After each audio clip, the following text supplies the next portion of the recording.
Welcome to A1 TV Telugu news. నేను భువన. Details చూద్దాం.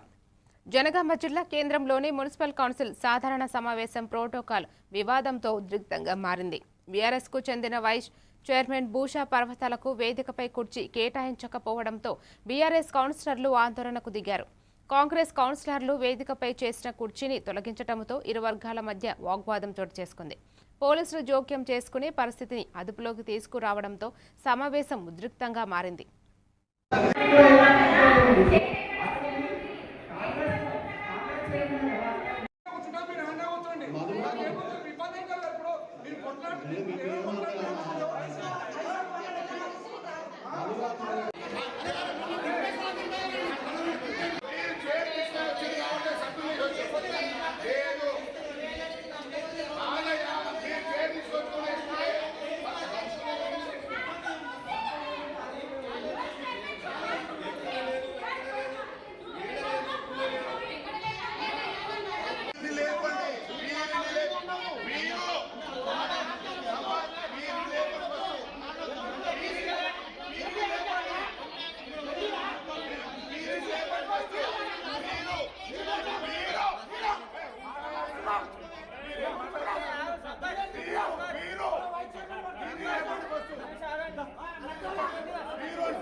Doctor B.